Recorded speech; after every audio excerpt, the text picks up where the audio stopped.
Like Shiva, the art of mental destruction in Rebirth, there is a moment on the spiritual path that few talk about, not because it is rare, but because it is uncomfortable. It is the moment when meditation stops being peaceful, when silence no longer feels calming, when awareness does not soothe but exposes, when the mind, instead of settling, begins to fall apart. It is the beginning of real meditation.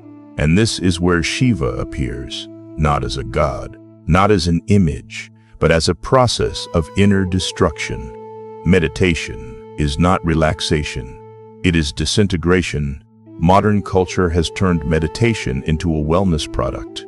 Breathe in, relax, calm the mind, feel better. But ancient wisdom never promised comfort. True meditation was designed to do something far more radical, to dismantle the identity you mistake for yourself. Shiva is the embodiment of this process. He does not calm the mind, he dissolves it. He does not give peace, he removes illusion. An illusion is what the mind is made of. Why the mind resists stillness. The human mind is not designed to be quiet. It survives by naming, categorizing, judging, remembering, predicting. When you sit in silence, the mind feels threatened, not because silence is dangerous, but because silence exposes how little control the mind truly has. The moment you stop feeding it distraction, it panics. Thoughts rush in, memories surface, emotions flare. This is not failure. This is the ego fighting extinction. Shiva, the archetype of inner annihilation. Shiva does not fight the mind. He lets it burn itself out. This is the core difference between control and transcendence. Most people try to control thoughts. Shiva allows thoughts to exhaust themselves.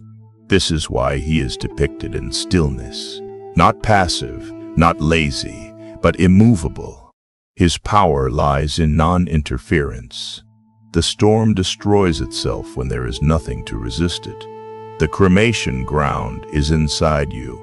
Shiva meditates in cremation grounds. This is not poetic symbolism, it is psychological precision. The cremation ground is where identity dies, attachments dissolve, illusions are reduced to ash. When you meditate deeply, you enter your own cremation ground. Your beliefs burn, your self-image weakens, your emotional stories collapse. This feels like loss, but nothing real is being lost. Only what you thought you were. The first stage, chaos. The first phase of Shiva-style meditation is chaos. Thoughts multiply, restlessness increases, unresolved emotions surface. This stage frightens most people. They assume meditation is making them worse. In truth, meditation is showing them what was always there. Shiva does not calm the storm, he reveals it. And once revealed, the storm begins to lose power. The second stage, fear. When thoughts begin to dissolve, fear arises. Not fear of death, but fear of disappearing. The mind asks, if I am not my thoughts, then who am I? This is the edge. Most retreat here. But those who stay experience something extraordinary. The realization that awareness exists independently of thought. That realization is rebirth. The third stage, inner destruction. This is where Shiva truly enters. Old identities collapse. The achiever, the victim, the seeker, the personality. You may feel empty, detached, uninterested in things that once mattered. This is not depression. It is psychological death. The ego is dissolving. And like all deaths, it is quiet. Why destruction is necessary for awakening. You cannot awaken while clinging. You cannot expand while holding on. Every spiritual breakthrough requires a breakdown. Shiva represents this law. He destroys not because he is cruel, but because growth demands space. You cannot build on rotten foundations. The silence after destruction, after the storm passes, something remains. Stillness. Not the forced stillness of discipline, but the natural stillness of clarity. Thoughts still arise, but they no longer control. Emotions still exist, but they no longer dominate. This is meditation, not as practice, but as state. Rebirth, the quiet return.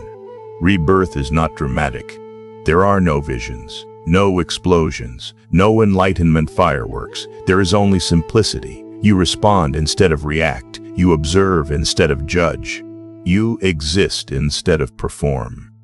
This is Shiva's gift, a mind that is free without effort. Why Shiva is the ultimate yogi. Yoga means union, not flexibility, not breath control. Union between awareness and reality. Shiva does not seek union, he is union.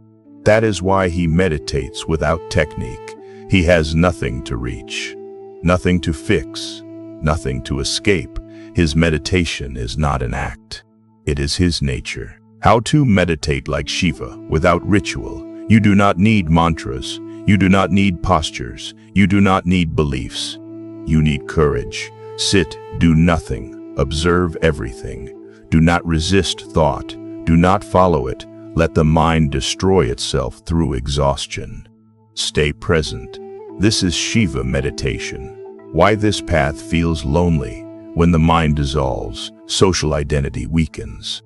You may feel detached from crowds, uninterested in noise, unmoved by trends. This loneliness is not isolation, it is independence.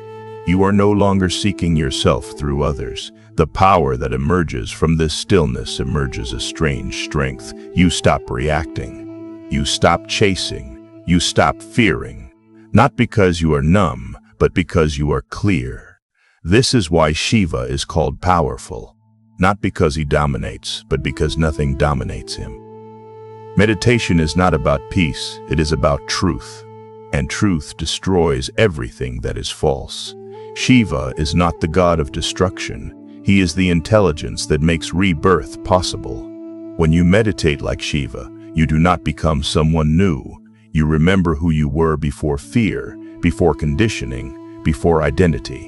And that remembering is liberation.